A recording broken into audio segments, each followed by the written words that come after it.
Salut. Salut, tu vas bien? Salut tout le monde, j'espère que vous vous portez bien. Si vous êtes nouveau ici, sachez que moi, c'est Monsieur Quayton et bienvenue sur cette chaîne YouTube. Pour en revenir à la vidéo d'aujourd'hui, du coup, on va parler d'un sujet que j'ai remarqué depuis quelques mois maintenant, mais qui s'est concrétisé, disons, ce week-end. Je vous explique.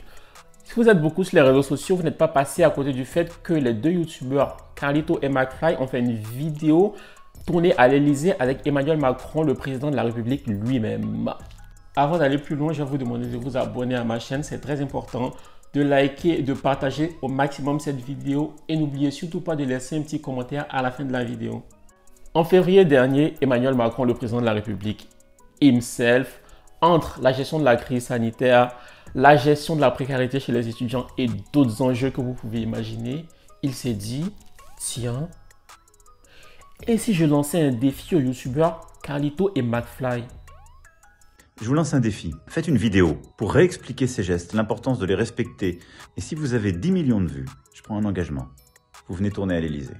Carlito et McFly vont aller encore plus loin et demander au président de la République de faire un concours d'anecdotes avec eux à l'Elysée pour leur chaîne YouTube. Ce que, bien évidemment, il a accepté de faire. Non, ces événements ne se déroulent pas dans un monde parallèle. Ceci est bel et bien la réalité. Les deux youtubeurs feront donc la fameuse vidéo pour sensibiliser sur les gestes barrières qu'ils mettront sur leur chaîne YouTube. Et bien évidemment, quand on voit la popularité de Carlito et McFly avec leurs 6 millions d'abonnés, le buzz lié au fait que ce soit le président de la République lui-même qui ait demandé aux youtubeurs de faire cette vidéo, bien sûr que les 10 millions de vues seront atteints et c'est ce qui a été fait. Les 10 millions de vues ont été atteints au bout de 3 jours seulement après la diffusion de la vidéo. Il faut appliquer les gestes barrières. Yeah. Je ne suis pas sûr que les gens, après avoir vu cette vidéo, se soient dit « Oh mon Dieu, je vais faire beaucoup plus attention avec les gestes barrières ». Mais si vous me demandez à moi, qu'est-ce que tu as fait à ton échelle pour pouvoir sensibiliser sur les gestes barrières, je vous dirais rien. Donc je vais la fermer et reconnaître qu'ils ont quand même mené une action positive. D'autant plus que l'année dernière, ils avaient organisé un marathon où ils avaient réussi à lever près de 400 000 € pour les hôpitaux de France. C'est juste énorme et franchement, c'est à saluer en fait. Comme cela avait été promis, si la vidéo atteignait les 10 millions de vues, ce qui était le cas, le concours d'anecdotes a bien eu lieu. Il s'est terminé avec une égalité entre le président de la République et les youtubeurs. Je ne vais pas entendre les détails de ce qui s'est passé, mais les youtubeurs ont donné au président de la République comme gage de mettre une photo d'eux pendant son discours du 14 juillet. Et le gage du président de la République était que les deux youtubeurs devaient monter dans l'un des avions de la patrouille de France lors de la cérémonie du 14 juillet. Et là, vous êtes très certainement en train de vous dire, mais pourquoi est-ce qu'ils nous racontent ça en fait? Vous inquiétez pas, vous saurez là où je vais en venir dans...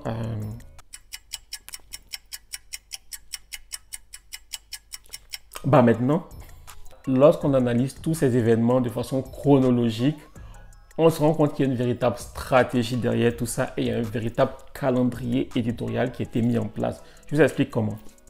Pour moi, on peut découper tous ces événements en 3 parties. Une première partie que moi j'appelle la phase de teasing avec la vidéo de l'annonce du défi par le président de la République.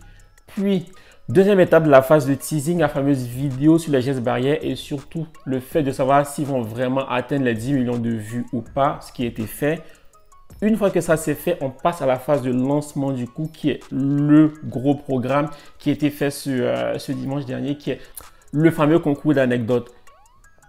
Et vu qu'à la fin du concours d'anecdotes, les deux gages à la fois du président de la République et des deux youtubeurs sont liés au 14 juillet, quelque chose me dit qu'on aura encore droit à quelque chose dans la période du 14 juillet.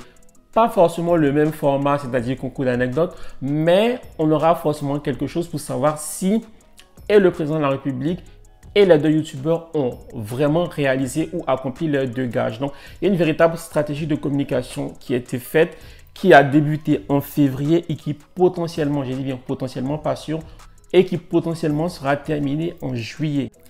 L'objectif ici, il est clair. Il faut reconquérir la jeunesse, il faut reconquérir les jeunes en vue des élections présidentielles qui vont se tenir l'année prochaine. Parce que entre les vidéos TikTok, les sondages sur Instagram pour le pass jeune et le fait de montrer qu'on a le 06 de Kylian Mbappé, c'est plus qu'évident en fait.